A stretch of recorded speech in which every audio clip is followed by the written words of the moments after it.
Any questions? Yes, ma'am.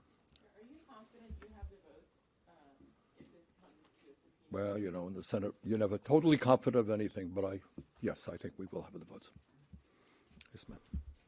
I was wondering if you could point to any examples where we're having hearings like this with, CEOs of companies has led to action from the companies. Great question. And the answer is, I can. You may recall, we brought Moderna, the creator of the COVID vaccine, before the hearing.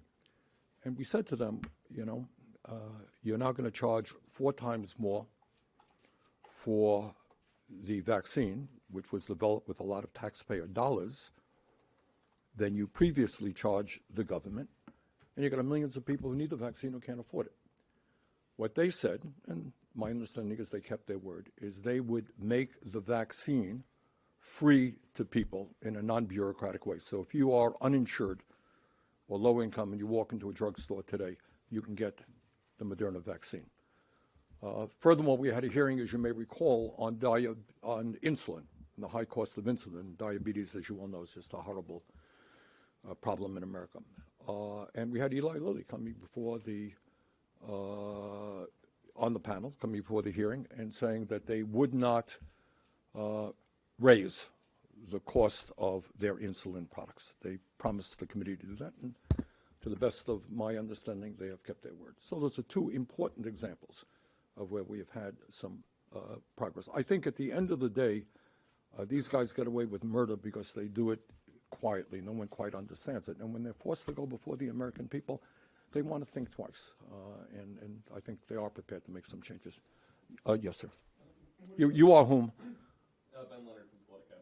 I was just wondering what you hope to get from the CEOs that you don't think you get from lower-level officials of the company. Look, these are the guys who are responsible. At the end of the day, the CEOs make the decisions.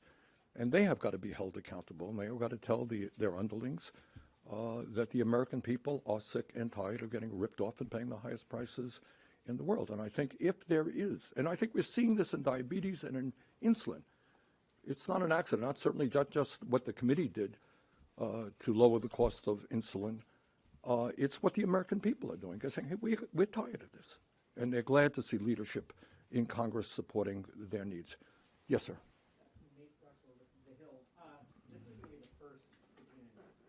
Yeah. For this committee, what made this one more significant to do it for drug companies, drug prices versus other topics? Well, we were giving thought to subpoenaing Mr. Schultz of Starbucks as to why he was breaking the law in terms of denying workers their constitutional right to form a union. He ended up, because we had the votes, coming voluntarily, and we appreciated that, and that was an interesting hearing.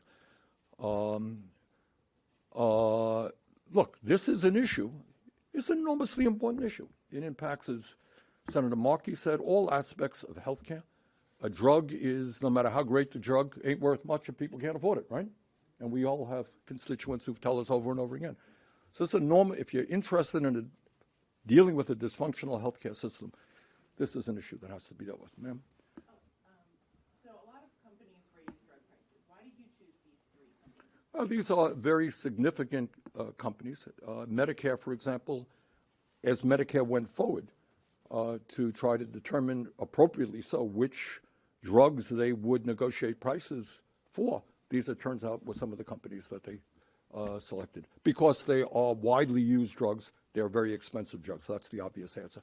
Gentleman in the back. Is it fair to think that one of the reasons that you're pushing for these CEOs to show up is that the legislative side is a little out of reach at this point? That, and you've noticed this, that previous CEOs have shown up and made promises about dropping their prices. That the hope is that by having them in front of this hearing, you can make I guess the idea is to make a change without having to pass legislation. Look, and Ed, you jump in anytime going on this. Look, this is no great secret. I won't shock anybody here. The pharmaceutical industry is an enormously powerful political force in America. Maybe next to Wall Street, they are the most powerful. They don't lose. The reason we pay the highest prices in the world for prescription drugs is because they can charge us almost at any time, any price they want. That's the fact. They have 1,800 paid lobbyists. They spend a huge amount of money on campaign contributions. They are very powerful. One of the tools, Ed and I and others working hard on legislation, one of the tools that we have is public pressure. Bring them before the American people. You know, they want to sell their products.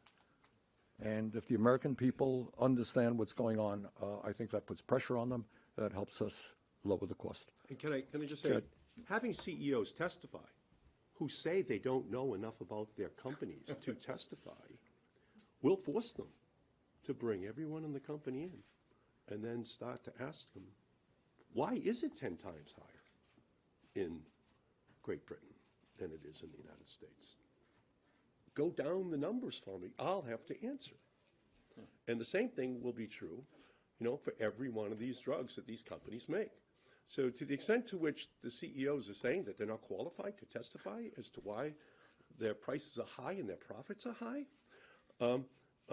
says to us that we're actually doing them a favor. They can go in and ask everyone in their company, why are they so high? And is there a way we could lower the prices? Is there a way that we could model what we do in our country on what we're doing in other countries around the world? So to a certain extent, we're doing a favor for them because they'll learn a lot more about what their country's doing. They don't quite understand it. Senator Markey is No, right. I'm- We're I'm- doing them a favor. I'm being facetious, and in the goal, I'm going for the jocular rather than the jugular in my answer, but I think everyone understands the point I'm making. All right, maybe one more question. Sir. Have they offered you any legitimate explanation to this point about? Well, as I mentioned, one of them, I mean, this is what they told my staff. The CEO of one of the companies is a tax attorney. What can I tell you? No, I mean, why prices are so high? Have the companies? The usual line is they're putting all their money into research and development. That's why they charge you 10 times more than Canada. And yet they have all this money for stock buybacks, outrageous CEO compensation, 1,800 paid lobbyists right here. Look, bottom line is they are charging us the highest prices in the world because they can charge us the highest prices in the world. That's about it. No one is stopping them. There's no legislation. They have enormous power over the United States Congress. That's it. We're going to fight back. Thank you.